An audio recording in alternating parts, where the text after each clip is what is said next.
Graça e paz, amados. Glória a Deus. Como é gostoso, né? Pastor Renan esqueceu de falar que eu fiz 22 anos, viu? Mas é gostoso quando a gente pode louvar e adorar o nome do Senhor em família. Eu me alegro muito. Nós tivemos tempos gostosos. Ontem foi um dia muito especial para a minha vida, né? Desde o início do dia, minha família, a pastora Marli, que estava com a gente ali, e depois no culto também, um culto abençoado, onde podemos abençoar os nossos filhos. Que bênção, querida, é poder abençoar o filho da gente, né? Infelizmente o mundo aí não sabe o que é isso, e vão levando os seus filhos aos trancos e barrancos, levando os filhos para o precipício. E onde nós estamos aqui, única e exclusivamente para abençoar os filhos.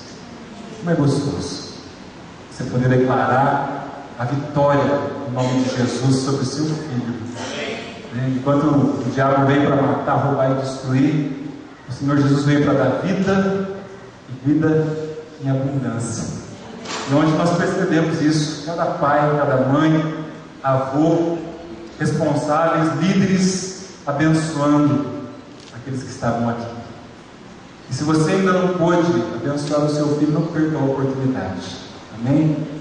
E logo, logo faremos, né, se Deus tocar nos nossos corações, né, pastor? No coração da igreja, procura o pastor Renan. Não deixe de abençoar seu filho, não. Você deixa de abençoar alguém que está amaldiçoando. Abençoe em nome de Jesus. Amém? Eu quero que você abra a sua Bíblia comigo no livro de Êxodo,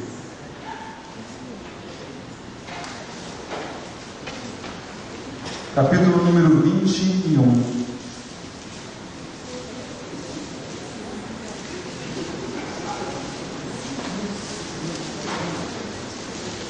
Êxodo 21.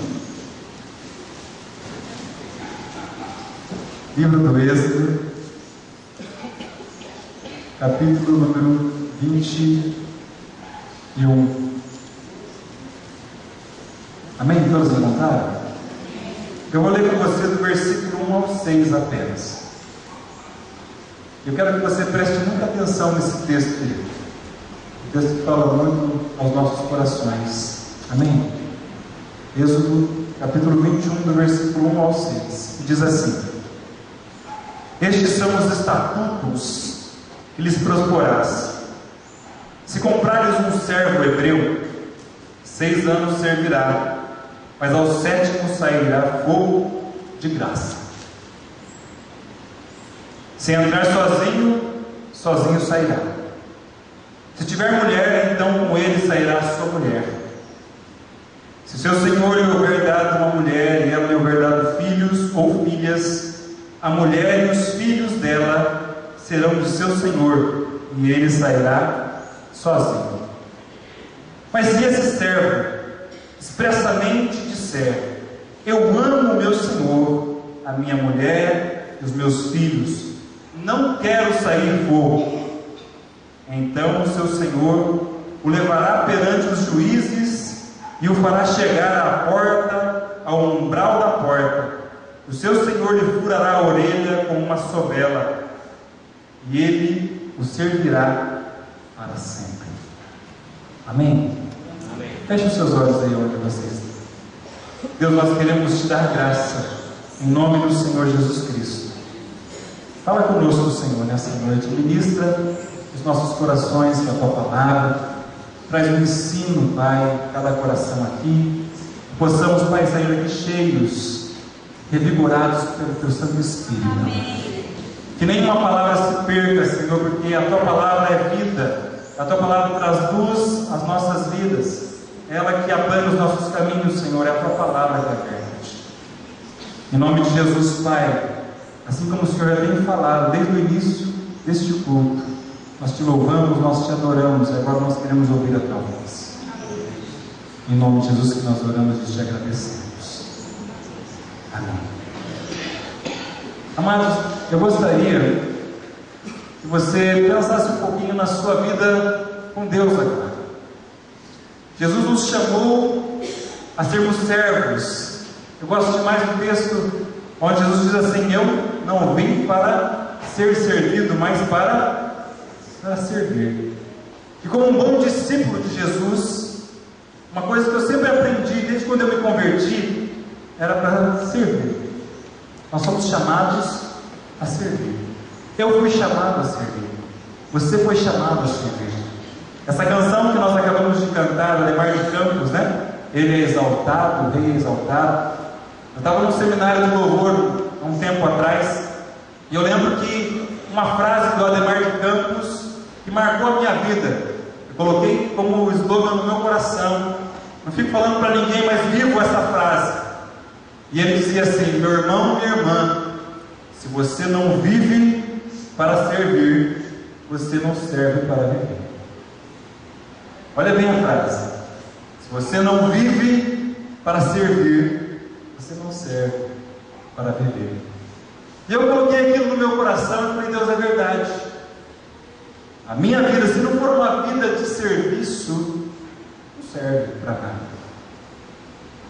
E muitas vezes, amados, quando nós nos identificamos como servos de Deus, o preço que nós pagamos para sermos esse servo, para servir, muitas vezes, infelizmente, alguns servem em detrimento de outras situações, ou prestam um serviço mais ou menos. E esse texto que nós acabamos de ler fala muito ao meu coração, porque diz que quando um homem tinha um escravo, o povo de Deus, aquele escravo, passado um tempo, ele tinha o direito de sair livre. Ele tinha esse direito, era o direito dele. E quando ele chegava o tempo dele, o seu senhor ia o libertar, ele falava assim: não, mas eu amo meu senhor, eu amo demais, eu quero ficar perto dele, eu não quero sair livre, eu não quero. E aquele senhor falava: mas é isso mesmo que você quer ficar comigo mesmo, de verdade? Você não quer sair da minha presença? Você não quer se apartar aqui da minha presença? Você quer continuar uma vida de serviço? Aquele senhor falava assim: então nós vamos fazer uma atitude para selar essa aliança. E levava então aquele escravo até os juízes, eles que eram as testemunhas ali, eles iam julgar aquela situação, nos umbrais ali das portas, onde todo mundo pudesse ver aquela situação. Então aquele escravo, ele era marcado com uma sovela, né? Uma argola, era furada a orelha daquele escravo, e aquele escravo então se tornava um escravo perpétuo. Ele não podia ser trocado, ele não podia ser vendido, ele não podia ser doado, ele não podia ser negociado de forma alguma, porque havia aquela sovela sobre ele. Todas as pessoas que, quando olhavam para aquele homem na rua, falavam: esse aí é propriedade eterna do seu Senhor. E quando eu leio esse texto, eu fico imaginando a minha vida para com Deus. Eu creio no meu coração que esse é o desejo que Deus espera de mim e de você. Que possamos ser homens e mulheres eternamente aliançados com Deus, servos de Deus, não por constrangimento, mas porque nós queremos ser servos de Deus. Tem um texto que eu gosto muito, abra sua Bíblia comigo rapidinho, lá em Marcos. Nós vamos voltar para esse texto. Marcos, capítulo número 15.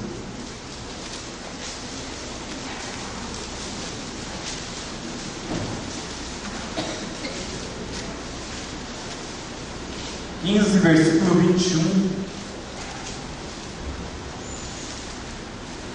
Quem achou, diga amém. Marcos 15, 21 diz assim: e obrigaram certo Simão Cirineu, pai de Alexandre e de Rufo, que por ali passava, vindo do campo, a fazer o quê? A carregar a cruz de Jesus. Este homem aqui, queridos, ele foi constrangido a carregar a cruz. Não foi de vontade própria. Ele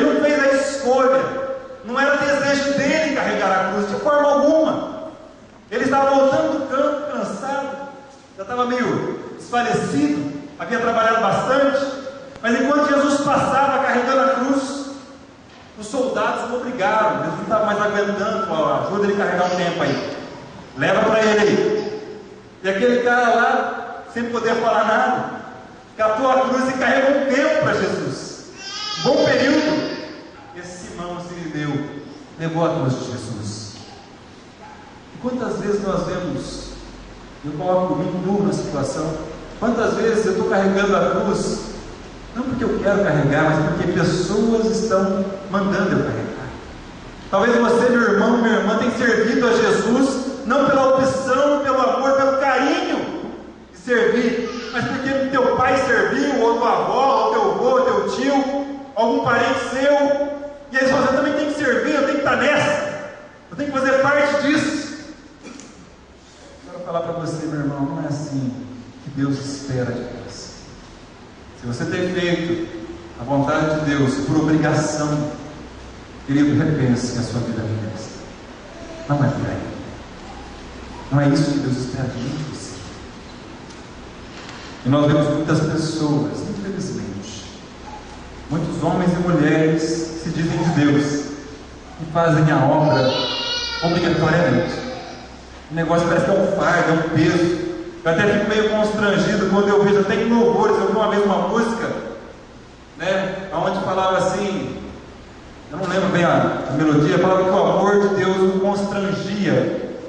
Eu fiquei achando estranho aquilo. O amor de Deus, ele me alegra, ele não me constrange. Eu não sei se ele entendeu bem, né, quem escreveu essa canção, mas eu vejo que muitas vezes alguns homens e mulheres de Deus, eles fazem a obra do Senhor, como o pastor Renan falou quase agora aqui, por medo de ir para o inferno. Não é por aí, meu amado, não é por aí. Ou por medo de perder algum galardão, também não é por aí. Eu gostaria que você pensasse um pouquinho, eu gostaria de jogar essa pergunta para você, você não vai me responder, e você não vai responder ninguém que está do seu lado, mas eu gostaria de perguntar para você, por que você serve ao Senhor? Por que você serve ao Senhor? Qual que é a sua motivação? O que motiva você a servir a Deus? O que te leva a fazer isso? Você está esperando algo em troca? Alguma cura? Alguma bênção?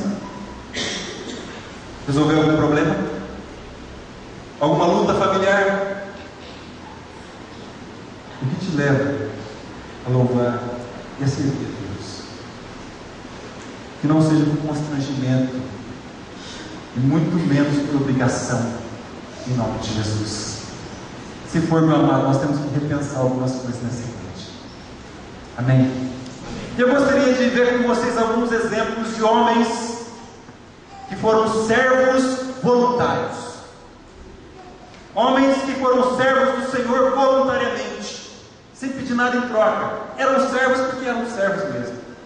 Vamos ver esses homens? Primeiro homem eu quero falar para você, está lá no livro de Jó. Abra comigo esse livro, de Jó.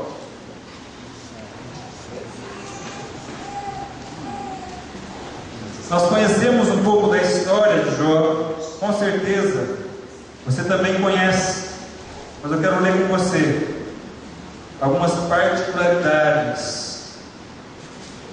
Livro de Jó, um pouquinho antes dos Salmos.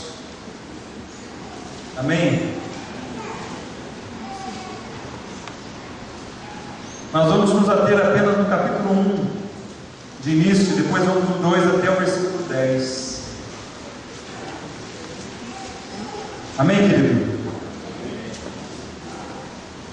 Jó 1, do versículo 1 em diante, diz assim: havia um homem na terra de Uz, cujo nome era Jó. Era homem íntegro e reto. Grave isso no seu coração. Jó era um homem íntegro e reto. Se a Bíblia for sua, pode até grifar.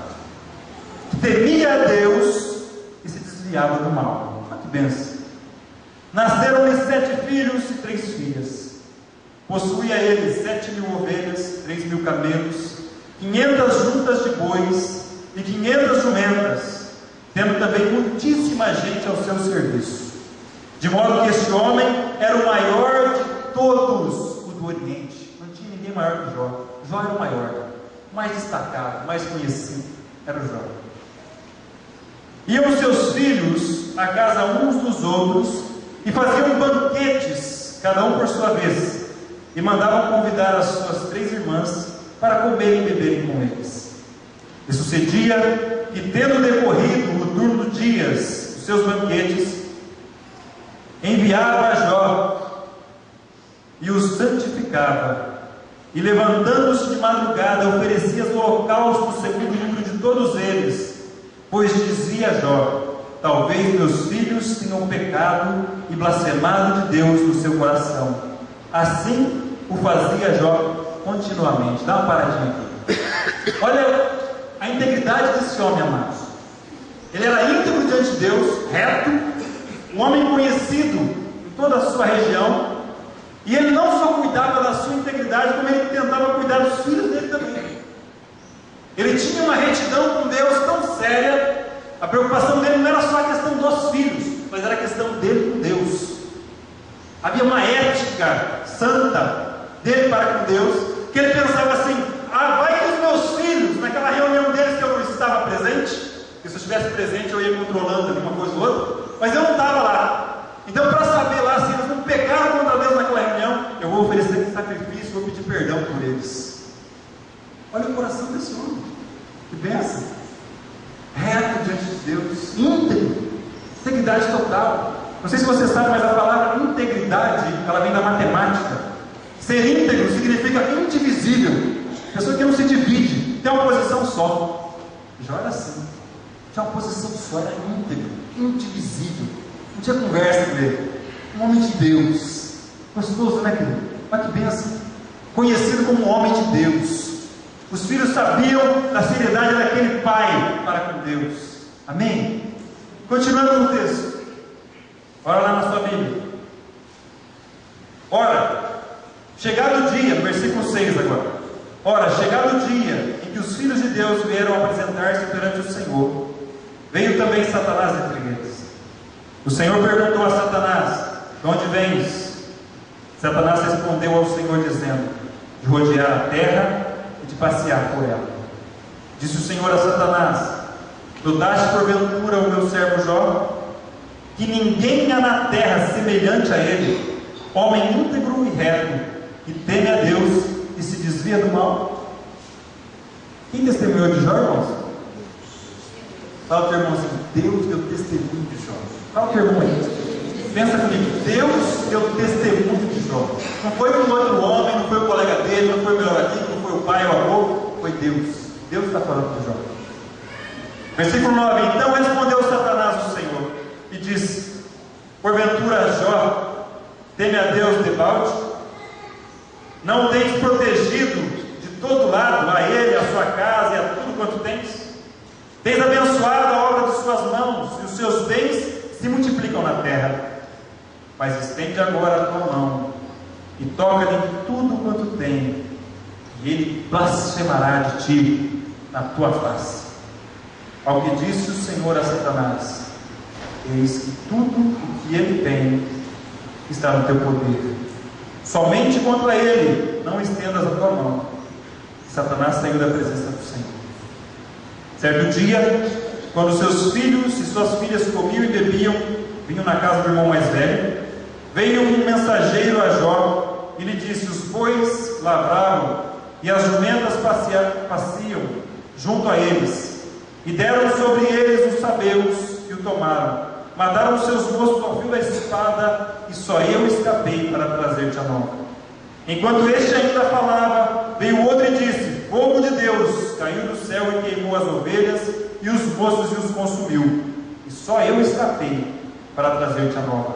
Enquanto este ainda falava, veio outro e disse: os caldeus, divididos em 3 bandos, deram sobre os camelos e os tomaram, e mataram os moços ao fio da espada, e só eu escapei para trazer-te a nova.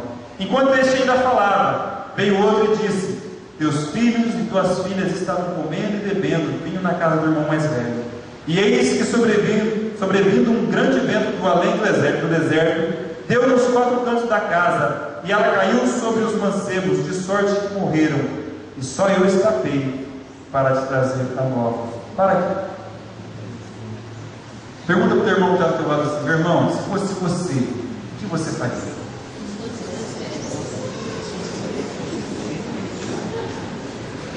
Pensa agora. Uma notícia atrás da outra. Só notícia ruim. Não é verdade? Notícia ruim é difícil, mas uma atrás da outra. E não foi uma notícia. Quantas notícias ruins por aí? Conta aí. 5 notícias horríveis. E se você olhar gradativamente, elas vão piorando à medida que elas vão chegando. A última é a pior, que é a perda dos filhos. Se fosse eu, filho, ou você, como é que você reagiria? Melhor. Reagiria ficou mais bonito, mas reagiria é o correto. Né? Como é que você reagiria? Pensa comigo. Como é que ficaria o seu coração? Você é um homem de Deus, uma mulher de Deus, íntegro, reto, sabendo que você está diante de Deus, buscando a face do Senhor. De repente acontece toda essa desgraça, uma atrás da outra. Você continuaria buscando a Deus da mesma forma? Você continuaria louvando a Deus da mesma forma? Você continuaria buscando a face do Senhor dia a dia, como você buscava antes dessas notícias? Para você pensar um pouquinho. Filho, por muito menos do que alguma notícia dessa, tem gente que sai da igreja, sabia? Por muito menos. O meu irmão não olhou bem para mim que eu não vou mais na igreja. Ninguém morreu, ninguém perdeu nada. Por muito pouquinha coisa, a gente já se dispõe. Já percebeu? Não vou mais na igreja, né? Aquele povo lá, o cara me comentou na rua. Deus, negócio de Deus aí, ó. Orei 2 dias e não fui atendido ainda. Verdade. Por muito pouco, muito menos, querido, acho que nem 10% do que aconteceu com Jó, a gente já se dispõe contra Deus, já se rebela, se dispõe contra Deus, contra os irmãos, contra a autoridade, a gente vai se dispondo. E muitas vezes nós queremos sair do mundo, por muito menos. Agora imagina uma notícia atrás da outra. Enquanto o Jó estava acabando de receber uma notícia ruim, chegava outro cara correndo: olha, quero te falar, aconteceu isso. Aí acabava aquele ali, a hora que ele ia virar, chegava outro: olha, tem mais para te contar, tem isso. E a última paulada é a perda dos seus filhos. Quem é pai e mãe? Levanta a mão aqui, bem alto para eu ver. Agora imagine você perder o seu filho, meu irmão.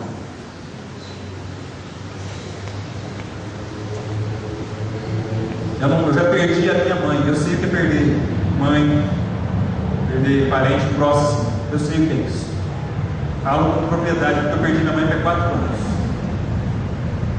Mas mesmo eu sentindo a dor da perda da minha mãe, a cronologia está correta. Minha mãe tinha que morrer primeiro do que eu mesmo. Esse é o correto. Ela é mais velha que eu, ela tem que ir primeiro que eu. Agora, os meus filhos não. Na cronologia correta, quem tem que morrer primeiro sou eu, para depois morrer um filho meu. Então eu entendo no meu coração que a pior coisa na vida do ser humano é perder um filho, porque está fora de época, está fora de hora, não está na hora certa. Quem é mãe e pai sabe o que eu estou falando. Eu perdi a minha mãe e chorei muito, doeu muito no meu coração. Mas eu não imagino a dor de perder um filho meu. Imagina esse homem chegando com todas essas notícias, da noite para o dia, e ficou o cara mais pobre, paupérrimo, o cara que era o mais rico, o cara que era conhecido como o mais destacado, de repente é conhecido agora como aquele que não vale mais nada. E aquele que cuidava dos filhos em oração, do nada, agora não tinha nem mais quem cuidar, porque perdeu os seus filhos. Eu não sei qual seria a tua atitude, querido. Fico imaginando na minha, mas vamos ver como é que foi a atitude de Jó. A palavra de Deus diz assim, olha lá no texto, versículo número 20. Então, Jó se levantou, rasgou o seu manto rapou a sua cabeça e lançando-se em terra, qual foi a atitude, querido? Todo mundo fala comigo, Jó adorou. Jó fez o quê? Adorou. Dá para entender? No momento desse mais difícil de sua vida, ele levanta os braços e adora a Deus. E ele diz assim na sua adoração, e disse: no saí do ventre da minha mãe, no tornarei para lá. O Senhor deu, o Senhor tirou, bendito seja o nome do Senhor. Aleluia. Olha que bênção, filho. O Senhor deu, O Senhor tomou. Bendito seja o nome do Senhor. Não é fácil, né? Mas é gostoso ouvir isso. No momento de dor, a primeira atitude, o primeiro passo de Jó foi se chegar a Deus. Não foi para criticar, não foi para cobrar. Deus, por que o Senhor deixou acontecer isso? Deus? Oh Deus, por que o Senhor não cuidou? Oh Deus, por que o Senhor não protegeu? Deus, por que o Senhor não livrou? Não foram essas palavras de Jó. A primeira palavra é: Deus deu, Deus tomou. Bendito seja o nome do Senhor. Esse é um servo voluntário, irmão. Ele é voluntário. Ele serve a Deus, não é por aquilo que Deus faz para ele. Jó está demonstrando que ele estava com Deus, não era por causa dos filhos que ele tinha. Ele estava com Deus, não era por causa da boiada que ele tinha, dos camelos, não era por causa das juntas de boi, das jumentas, não era por causa de nada disso. Jó andava com Deus porque amava a Deus e entendia que não existia outro Deus. Não existia.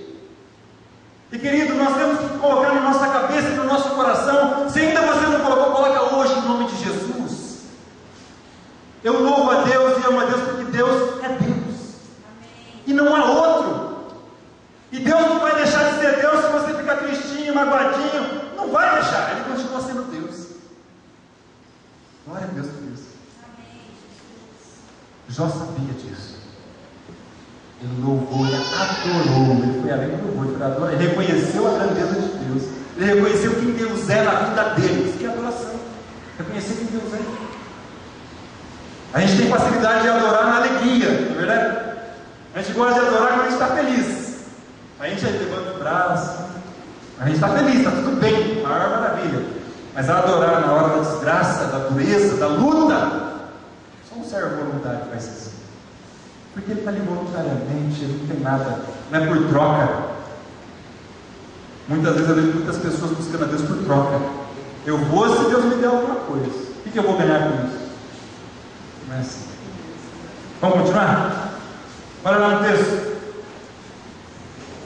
Em tudo isso, versículo 22, Jó não pecou, nem atribuiu a Deus falta alguma. Capítulo 2. Chegou outra vez o dia em que os filhos de Deus vieram apresentar-se perante o Senhor. E veio também Satanás entre eles apresentar-se perante o Senhor. Então o Senhor perguntou a Satanás: de onde vens? Respondeu Satanás ao Senhor, dizendo: de rodear a terra e de passear por ela. Disse o Senhor a Satanás: notaste porventura o meu servo Jó, que ninguém há na terra semelhante a ele? Olha como o testemunho de Deus deu uma mudada aqui agora. Primeiro Deus falou de Jó, homem íntegro, reto, né? Se desvia do mal. Olha agora como Deus fala de Jó: ninguém há na terra semelhante a ele. Volta: homem íntegro e reto, que teme a Deus e se desvia do mal. Ele ainda retém a sua integridade, embora me incitaste contra ele, para o consumir sem causa. Então Satanás respondeu ao Senhor: pele por pele, tudo quanto o homem tem, dará pela sua vida. Estende agora a mão e toca-lhe nos seus ossos e na sua carne, e ele blasfemará de ti na tua face. Disse, pois, o Senhor a Satanás: eis que ele está no teu poder, somente poupe-lhe a vida. Saiu, pois, Satanás da presença do Senhor e feriu a Jó de úlceras malignas, desde a planta do pé até o alto da cabeça. E Jó, tomando um caco para com ele se raspar, sentou-se no meio da cinza. Então sua mulher lhe disse: ainda retens a tua integridade? Blasfema a Deus e morre. Mas ele lhe disse: como fala qualquer doida, assim falas tu. Receberemos de Deus o bem e não receberemos o mal? Em tudo isso, não pecou Jó com seus lábios. Aleluia. Olha que bênção isso. Satanás tenta novamente jogar, atrapalhar a vida do Jó. E fala para Deus: olha, fere a vida dele então. Toca na pele, toca na carne dele, toca nos ossos. Pele por pele, osso por osso. Ele vai blasfemar. Ele não vai aguentar. Deus fala: olha, eu confio nesse rapaz. Eu confio no Jó. Faz o que você quiser. Só deixa ele vir. Deixa ele com vida, mas faz o que você quiser. Eu creio que ele vai continuar mantendo a sua integridade. Mas é interessante que quando a gente passa por lutas, dificuldades, sempre tem aqueles que são os irmãos que são apoio, né? São aqueles que realmente são suporte. Por isso que a palavra de Deus fala o quê? Suportai-vos uns aos outros, e esta é a vontade de Deus. Suportai-vos uns aos outros. É engraçado, quando a gente fala suportar uns aos outros, às vezes dá aquela intenção assim: eu tenho que aguentar o meu irmão. Não é nesse sentido não, irmão, de aguentar as dificuldades e as lutas somente. Suportar é ser suporte, né? Suporte. Por exemplo, o violão estava no suporte ali, ó. Se não tivesse aquele suporte para o violão, ele estava caído no chão. Eu não ia estar em pezinho daquele jeito ali. O microfone estava no suporte. Se não tivesse um suporte, estava no chão. Quando a gente fala que nós temos que suportar, é ser suporte mesmo. Ajudar um ou outro, aguentar o irmão ali para ele não cair no chão. Para ele não ficar estatelado no chão, para dar suporte para ele. Aguenta em mim aqui, irmão, vou te ajudar.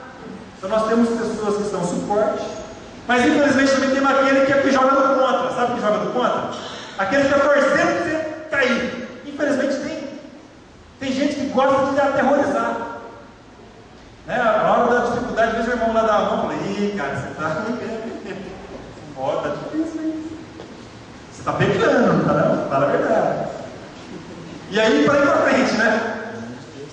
Agora imagina só. Pessoas assim tão difíceis, não são? Agora imagina a própria esposa do cara. A esposa, que é a pessoa mais próxima da gente. Para quem é casado, você que é casado, a pessoa mais próxima, acredito que seja o seu cônjuge. E depois vem os filhos, e assim por diante, não é assim? É a pessoa mais próxima, você tem mais intimidade. Agora a pessoa mais próxima dele chega para ele e fala o quê? Amaldiçoa a Deus, rapaz. Olha a dica que ela dá para o Jó. Para com isso, amaldiçoa a Deus e morre. E Jó olha para ela e fala assim: não, você está você não está entendendo. Você não vai compreender. Porque na sua cabeça, a dimensão de vida com Deus é troca. É o que o Jó está falando para ela. Na sua cabeça, amar a Deus, viver com Deus é na troca. Mas não é na minha cabeça, não é assim. Eu amo a Deus independente, tanto recebendo bem quanto mal. Eu continuo com Deus. Mesmo que venha o bem e o mal. Mesmo que Deus me deu o mal como pagamento, eu vou continuar com Ele. Porque Ele é Deus. Isso é ser servo voluntário. Havia uma sovela na orelha do Jó, com certeza. Talvez não fisicamente, mas espiritualmente estava lá. A sovela estava no coração dele. Ele falou: eu sou de Deus e não tem conversa. Lembra aquela canção que a gente canta assim: eu quero Deus, né? Não importa o que vão, eu quero Deus. Não estou nem aí, né? Não tem nem aí, eu quero Deus. Era mais ou menos isso que já estava falando: eu quero Deus, filho. Eu quero Deus. Você não entendeu nada, Rafael, você não entendeu. Infelizmente você não aprendeu. A realidade da vida com Deus não é baseada naquilo que eu tenho, não é baseada naquilo que eu ganhei ou perdi, não é baseado no que eu estou sofrendo, na minha doença, na minha luta, não é nada disso, é muito além disso. Eu amo a Deus e ponto, acabou. Ainda que eu venha morrer, eu morro agarrado em Deus. Eu lembro um testemunho, o pastor Renan uma vez mencionou, acho que foi na escola dominical. Não sei se vocês estavam presentes, então eu vou dar uma repassada. Tem um pastor chamado James Kennedy. É um pastor que ele desenvolveu um programa de evangelismo explosivo como ferramenta. Deus deu a direção para esse homem. É uma ferramenta fantástica para evangelização, para falar do amor de Deus com facilidade, clareza, né? E ele conta que quando ele foi uma vez fazer uma visita no leprosário, não sei quem estava aqui ouviu, ele ia passando dentro daquele leprosário. E queridos, à medida que ele ia passando, ia ficando cada vez mais grave a situação das pessoas que eram leprosas. E assim ele ia caminhando e as pessoas, em quase um quarto que ele ia passando, no corredor, cada corredor que ele passava ia piorando, até que ele chegou no último, na última situação, que era o cara mais debilitado. E eu lembro, eu vi esse testemunho também, né? Eu também fiz a clínica de evangelismo explosivo. E eu lembro que quando ele chega naquele último quarto, e ele vai adentrar o quarto só tinha nele um homem, quase tudo comido já pela lepra. O homem não tinha mais as suas pernas, ele tinha 2 toquinhos aqui, ó. Ele não tinha mais a perna completa. Ele já não tinha um braço completo e o outro ele tinha metade, 2 toquinhos também ali. Ele já não enxergava porque a lepra havia tomado a sua visão. Ele não falava porque ele não tinha mais a língua.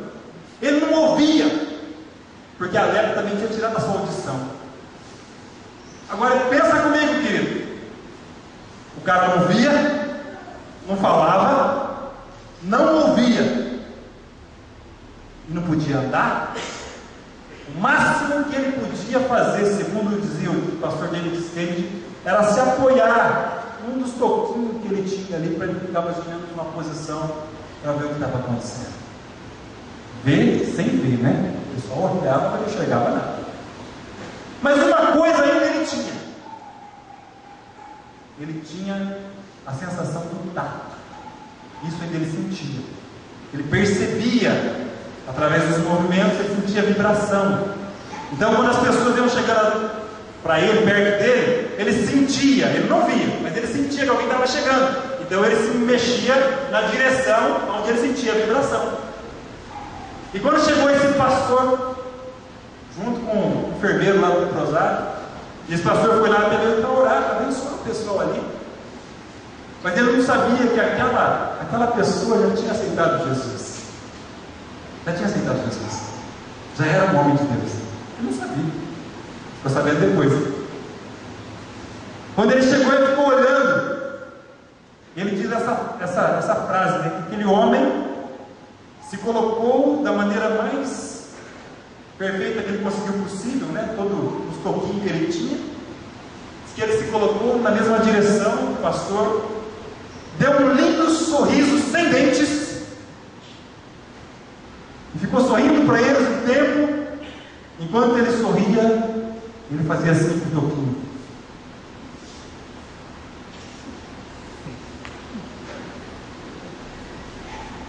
Sem palavras, naquela situação drástica, aquele gesto, aquele homem estava falando: eu creio em Deus, Ele é o meu Deus. Agora imagina, querido, aquele homem poderia fazer qualquer outra situação, poderia tentar passar qualquer outro momento ali de raiva, de dor, de luta, de desânimo, de decepção. Mas ele preferiu fazer o quê? Talvez fosse o último momento mostrar que ele ainda acreditava em Deus. Servo voluntário. Continuou com Deus, mesmo não tendo mais nada a oferecer. Continua com Deus. E você, meu irmão, e eu, e nós, nós somos servos voluntários. Será que nós caminhamos com Deus porque Deus é Deus ou porque nós queremos alguma coisa em troca? Você tem caminhado com Deus porque Deus é o seu Deus ou porque você espera alguma coisa em troca? E aí, querido, você não tem que provar nada para mim, nem para quem está sentado do seu lado. Você é você, Deus. E Deus sabe o que está no teu coração, assim como Ele sabe o que está no teu coração. Amém, Jesus. Isso é conosco com o nosso Deus. Não importa o que vão pensar de mim. É Deus. Servo voluntário. Existem outros personagens na palavra de Deus. Eu quero mostrar para você, além de Jó. Abra sua Bíblia comigo rapidinho. Eu não vou ler todo o texto porque ele é longo. No livro de Daniel.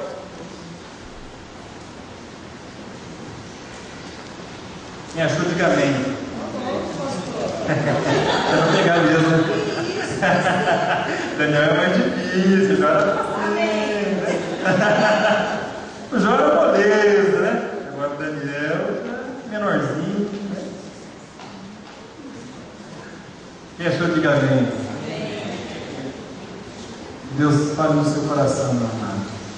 Eu e você nessa noite sejamos servos voluntários. Amém, Senhor. Daniel capítulo 3. Eu não vou ler todo o capítulo, mas você pode ler em casa, todo esse capítulo. Até mesmo porque ele repete bastante a questão da hierarquia aqui. Mas eu quero ler alguns versículos apenas com você. Daniel, capítulo 3. Versículo 1 diz assim: o rei Nabucodonosor fez uma estátua de ouro, a altura da qual era de 60 côvados, e a sua largura de 6 côvados. Levantou-a no campo de Dura, na província de Babilônia. Então o rei Nabucodonosor mandou ajuntar os sátrapas, os prefeitos, os governadores, os conselheiros, os tesoureiros, os juízes, os magistrados e a todos os oficiais das províncias, para que viessem à dedicação da estátua que ele fizera levantar. Então se ajuntaram os sátrapas, os prefeitos, os governadores, os conselheiros, os tesoureiros, os juízes, os magistrados e todos os oficiais das províncias para a dedicação da estátua que o rei Nabucodonosor fizera levantar. E estavam todos em pé diante da imagem. E o pregoeiro clamou em alta voz: ordena-se a vós, ó povos, nações e gente de todas as línguas, logo que ouvirdes o som da trombeta, da flauta, da harpa, da cítara, do saltério, da gaita de foles e de toda a sorte de música, prostrar-vos-eis e adorareis a imagem de ouro que o rei Nabucodonosor tem levantado. Está vendo? Então, essa foi uma ordem que o rei Nabucodonosor fez. Ele levantou uma estátua e todos, para consagrar aquele momento, tinham que se prostrar diante da estátua. Mas 3 homens não quiseram fazer isso. 3 homens. Quem lembra o nome deles mesmo? Sadraque, Mesaque e Abednego. Esses 3 homens, que eram homens de Deus, não se colocavam a se prostrar. Não se prostravam. E chegou aos ouvidos do rei Nabucodonosor. Chegou até ele que aqueles 3 homens não haviam se prostrado. Agora imagina comigo, amado, num campo onde tem muita gente, de repente vai tocar ali a cítara, a gaita, e de repente todo mundo se prostra e fica 3 em pé. Imaginando que bacana que seria, né? Imagina só. Eu não sei quanto que era a multidão lá, se era 100, 200, 300, 500, 1000, 10 mil, não sei quanto que era. Mas se todo mundo prostradinho ali, de repente todo mundo olha para 3 em pé, assim, olhando. E aí foi falar com o rei Nabucodonosor. Lógico, 3 caras aí que não se prostrou não. Não sei o que acontece, se eles não entenderam o recado, né? Mas não quiseram. Quando o rei ficou sabendo quem era, ele falou: olha, eu vou dar mais uma chance, porque esses caras são bons. Esses meninos são bons.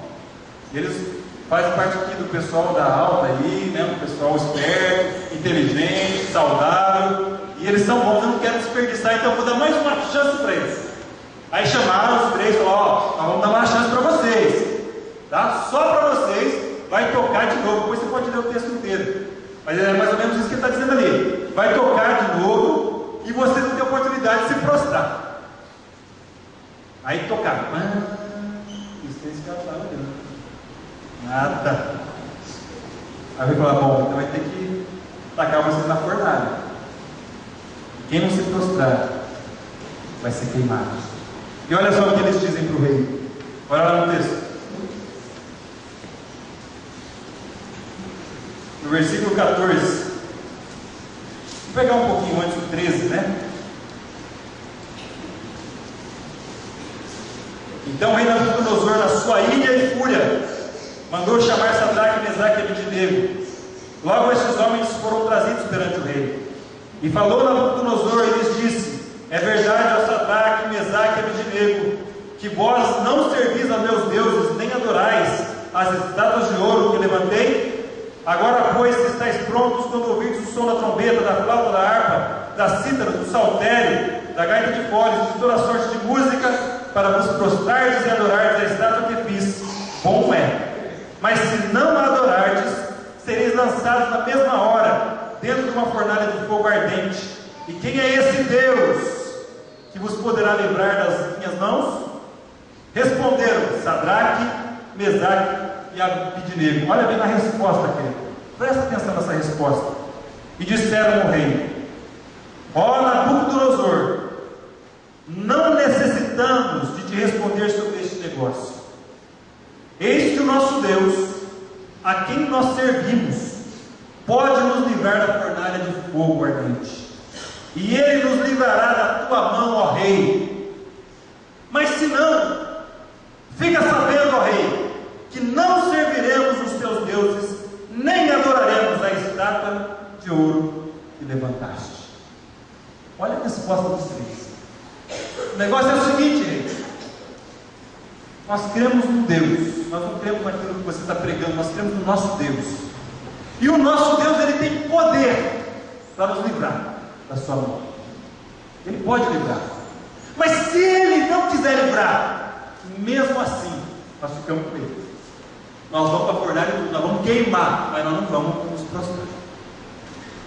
Nós preferimos morrer junto com o nosso Deus, mesmo Ele não nos livrando, do que ficar com você e seus deuses sempre.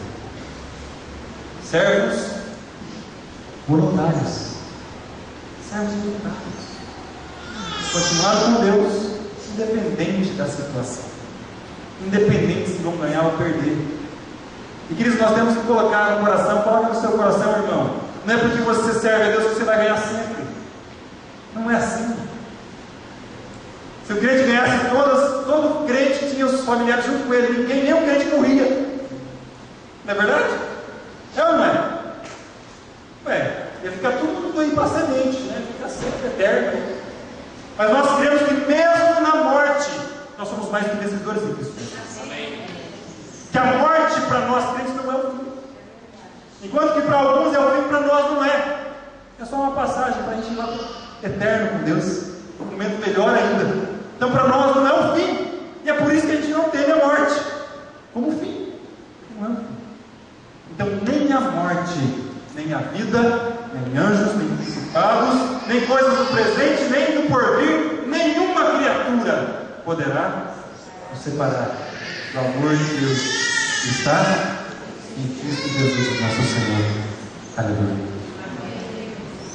Presta atenção, meu amado. Nós estamos com Deus porque Deus é Deus. Se você anda com Deus, avalie a sua vida, meu irmão. Em troca de alguma coisa, é uma coisa errada. Alguma coisa errada. Ande com Deus porque Deus é Deus. Ele ama você e vai continuar te amando. Ame a Ele porque Ele é Ele. Sadraque, Mesaque e Abednego foram para a fornalha ardente. Você continua lendo o texto e vai mostrar isso. Foram jogados lá. E eles poderiam ter queimado. Mas Deus teve um propósito naquela situação e quis livrá-los. E diz a palavra de Deus que quando o rei vai chegando perto para olhar, ele fala: ué, nós jogamos 3 lá dentro, mas tem 4, né? Jogamos 3 homens, tem 4 andando lá, que história é essa? E o quarto homem que está lá, ele tem a figura dos deuses. Sabe quem estava lá aqui? Você sabe quem era? Jesus. Presume, pelo menos? Nosso Senhor e Salvador Jesus Cristo. Amém. Ele livrou. Não livrou? Mas aqueles homens ficaram com ele mesmo se não livrasse. A questão é que não sei se vai livrar ou não vai, não importa. A questão é, eu estou porque vai livrar? Ou eu caminho com Deus independente se vai livrar ou não? Isso é ser servo voluntário. E para encerrar, o último texto que eu quero mostrar para vocês está lá no livro de João, capítulo 12. João 12. Abre aí lá em João 12. Quem achou, diga amém. Quem não achou, fala, espera um pouquinho. Evangelho de João, capítulo 12. Amém?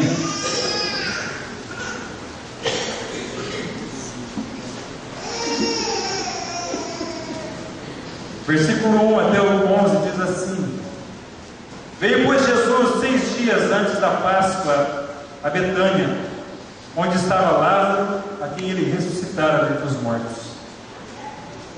Deram-lhe ali uma ceia, Marta servia e Lázaro era um dos que estavam com ele à mesa. Então Maria, tomando uma libra de bálsamo de nardo puro, de grande preço, ungiu os pés de Jesus e os enxugou com os seus cabelos, e encheu-se a casa do cheiro do bálsamo. Mas Judas Iscariotes, um dos seus discípulos, aquele que o havia de trair, disse: Por que não se vendeu este bálsamo por 300 denários e não se deu aos pobres? Ora, ele disse isso não porque tinha cuidado dos pobres, mas porque era ladrão, e tendo a bolsa subtraía o que nela se lançava. Respondeu, pois, Jesus: Deixa, para o dia da minha preparação, para a sepultura o guardou, porque os pobres sempre tendes convosco, mas a mim